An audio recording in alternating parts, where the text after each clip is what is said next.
I'm from Boston, born in the South End neighborhood, the late 80s, 86 to be specific, born to Lydia and Keith. During that era, all in the late 90s, the South End area was predominantly a black neighborhood. I grew up in a split home where my mother and father weren't together, so I split some of my time with my mom and some with my dad. Majority with my dad on 86 West Springfield Street.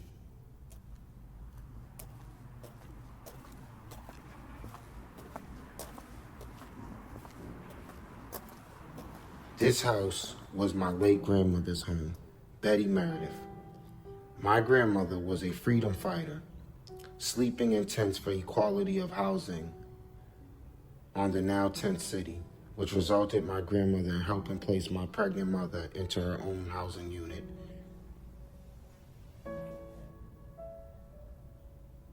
In the late 90s, the house we lived in was forced to get sold, causing displacement.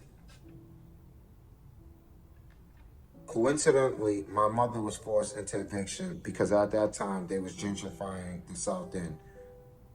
Meaning, let's get the people that can't afford to live in this area out, pushing me and my family further out, which we bounced house to house for a few years. My dad in Jamaica Plain for a while until he settled in Mattapan.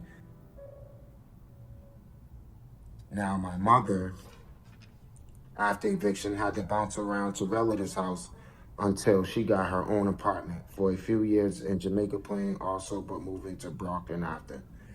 So now my teenage years transitioned from split homes in Brockton and Boston. And I can remember being the new kid in Brockton, playing outside and getting jumped by boys just because I was from Boston. And they knew this because days I wouldn't be there to play during the weekdays because I was at my father's house in Mattapan. For the most part, I grew up a regular kid. I found my new group of friends at 13 in the neighborhood. One of my closest friends was Keon. He became so close, he acted as a member at my father's wedding. Keon's life would be cut short to violence that plagued the city at 17 years old.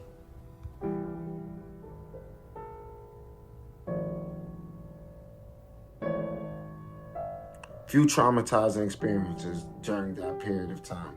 One that altered my life tremendously was losing my best friend when I was 16 and he was 17 to a senseless murder. While we was at Revere Fair, my friend with his new girlfriend that he took to Revere Fair had bumped into her ex-boyfriend at the fair. A standoff happens, but to no result, they didn't fight. After that, we suggest to leave. We part ways. He goes to his car, I go to mine. In traffic, he was gunned down. From that day on, my world had changed. Life had turned to life or death, always in my mind.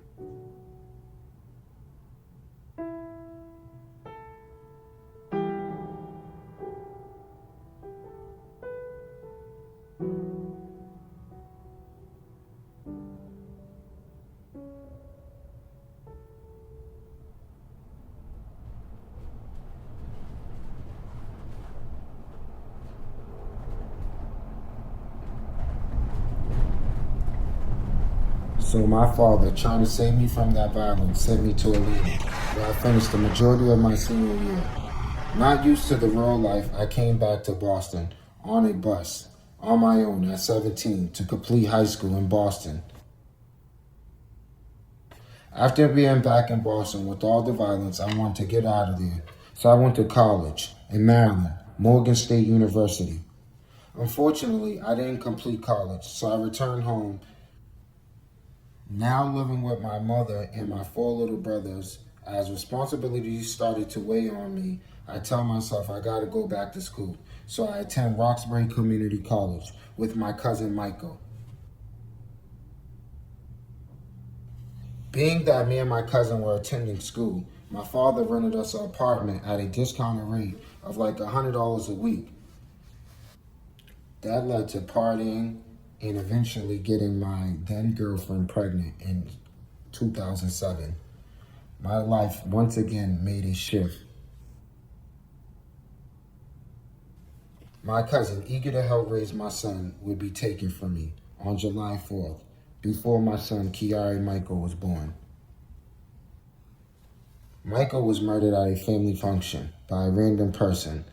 This was a reminder of the violence that haunted me for years. Scared my life would be the next one taken, I got myself caught up being around a gun.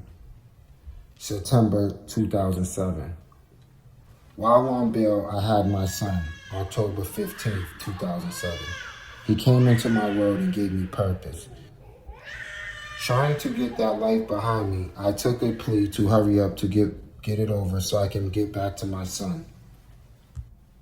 I did my best to raise my son.